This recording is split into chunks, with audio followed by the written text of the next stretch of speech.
What's going on, folks? Ted from Nerd Immersion here, and I wanted to talk about something that came out. I saw on an article from yesterday from dicebreaker.com, and I haven't really seen anybody talking about it.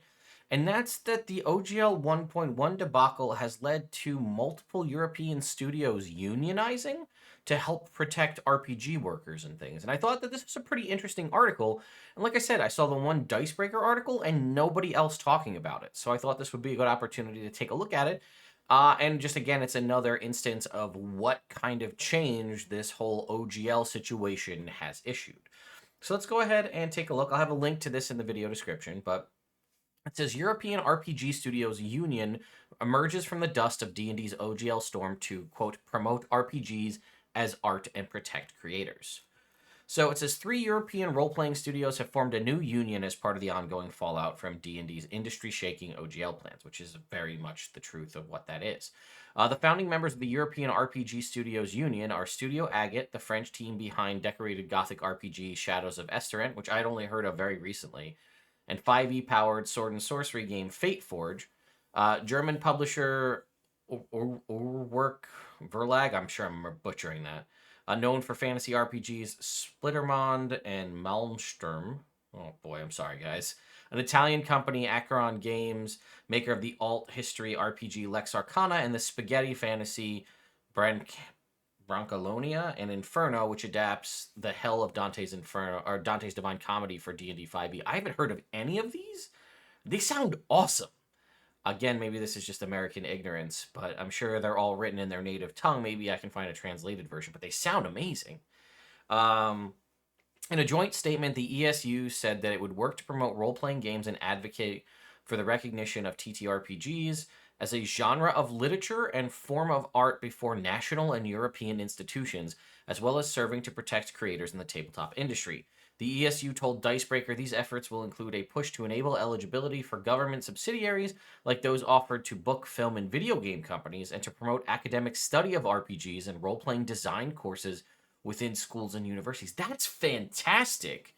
I wish we could see stuff like this. And maybe we have it on this side and I'm just unaware.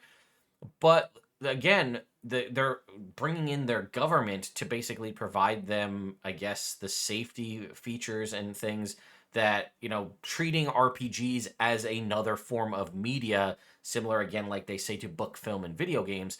And then again, promoting studies of RPGs. I'm sure there may be an errant course at occasional colleges that have like the study of RPG, but and like role playing design. But I doubt it's as it doesn't. I mean, this seems like this is a big push. Again, maybe in the grand scheme of things, this isn't that big a deal, but to me, it does feel like that. We believe that role playing games are one of the most modern and relevant media to create interpersonal bonds. They are a tool to develop soft skills for the players, which is true. I mean, it does help you deal with problem solving and social interaction and things of that nature.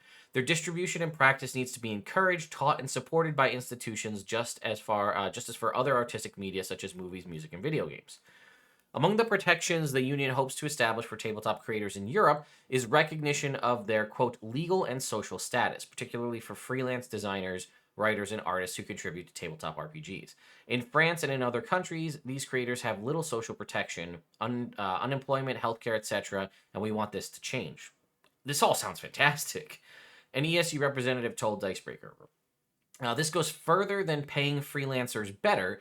It is a wish that a profession of RPG creator designer be recognized. Freelance status offers many possibilities, but it should be a choice, not an obligation for these creators. So they are looking to basically, seems like almost, again, it's a union, so, but to make being a TTRPG creator designer like a recognized occupation, in that it would come with protections like healthcare and things of that nature. And this is seemingly at like this union government level. Again, I don't pretend to have full understandings of European politics, or again, this is 3 separate countries, so I don't know how a country union works. I'm not sure if there's precedent for that, but this is really interesting.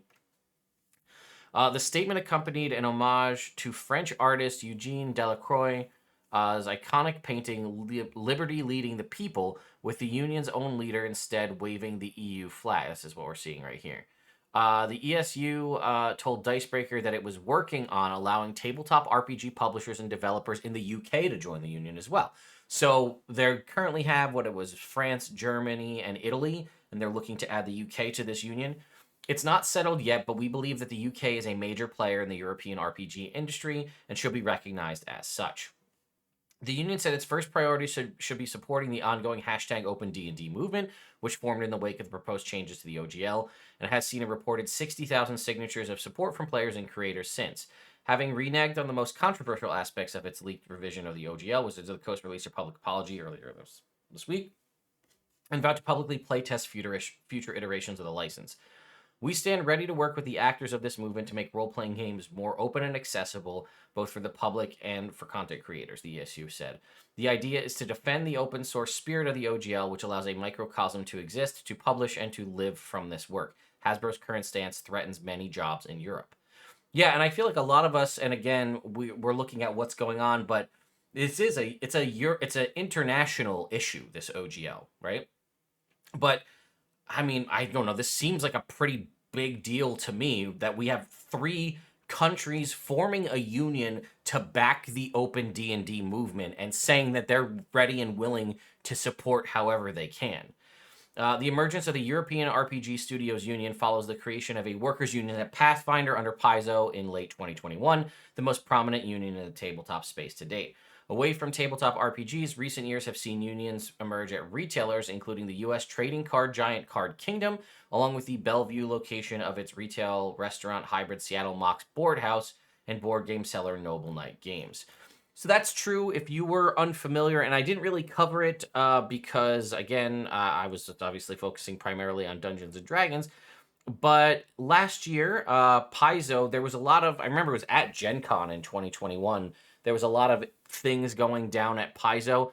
And basically, they formed a United Paizo Workers Union to help provide protection for the folks at Paizo, right? So if we were to take a look at this, it says in September, this was 2021, customer service and community manager Sarah Marie was fired from Paizo for reasons the publisher still hasn't provided.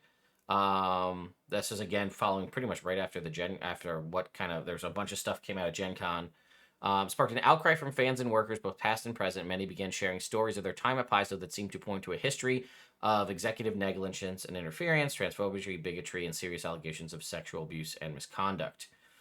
So, yeah, here it is. Returned from Gen Con to find their inboxes full of messages of support from a sizable freelance pool that regularly worked with Paizo. Freelance writers and game designer took part in the unofficial strike and told Dicebreaker via email that while concern over the lost contracts, burned bridges, and blacklisting was real, the moral imperative to aid those freelancers considered colleagues and friends outweighed the risks. On October 14th, the United Paizo Workers released a public letter to Paizo's executive leadership signed by 30 employees detailing their intent to form a union with the company with assistance from Communication Workers of America. They decided to voluntarily recognize the union 8 days later, making United Paizo Workers the first successful union in the tabletop RPG industry and only the second in analog gaming behind Cards Against Humanity Workers United. So again, there's more. I'll link this article from Dicebreaker as well. Let's see. 2 weeks after voluntarily recognizing the UPW, Paizo CEO Lisa Stevens announced that Mike Webb and Jim Butler have been added to the upper leadership via 2 newly created executive roles. The UPW responded later that same day, claiming this sudden change in leadership occurred within 48 hours of the UPW announcing its existence. This would mean Paizo added 2 new executive roles only days before its public endorsement of the union efforts. It is incredibly difficult to see this move as anything other than a continuation of questionable practices. Dicebreaker spoke with them on November 4th. At that time, they remained positive about the union's immediate future and bargaining for better pay and changes to the work relocation requirements, along with UPW positioning itself at the beginning of something bigger in the tabletop RPG space, which is true. Again, like they said, there have been multiple instances now of unions forming to protect the workers in the TTRPG space. And now, could we see something like this happen at Wizards of the Coast? This OGL situation could be the qualifying catalyst event that leads to a Wizards of the Coast union potentially. Right? I can't speak. I don't work with Wizards directly, and I know a couple of people on the inside, but we don't talk super frequently. So I'm curious. We saw Paizo do this last year. We saw in the previous article about the ESU union that there are several other people, right? Card Kingdom, the trading card company, they've made their own union. A couple other places have. And now we have this European RPG Studios Union, which is again a three country rather union, looking to add the UK as a fourth to help provide protection for people who decide they want to work, full time in this industry.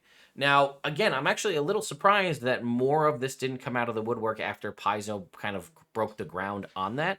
But as we also have seen, Paizo have been doing a lot of things seemingly, not only did the workers form a union, we now have Paizo putting out the Orc license, which is something to help people as a general rule. I do wonder if we could see something like a Wizards of the Coast union, especially if, we're seeing all of these RPG, these OGL changes that have been coming through.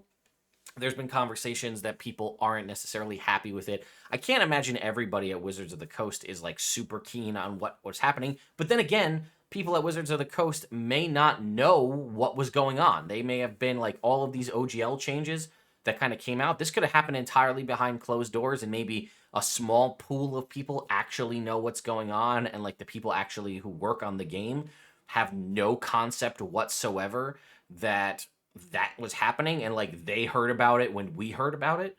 So who knows? But this could possibly lead to a Wizards of the Coast Workers United or something along those lines. But I thought it was worth mentioning this European RPG Studios Union because this was, I think, a big step. And once this gets kind of codified and official, and if they're able to add the UK to it as well, it'll be a 4 European country strong union to protect RPG workers.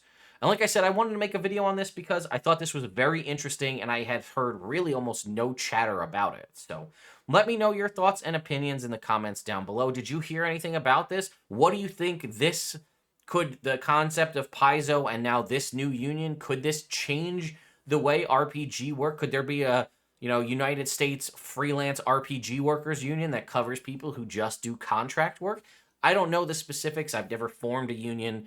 I don't think I've ever technically worked at a company where I had an option to join a union either. So I don't know. Let me know your thoughts and opinions in the comments down below.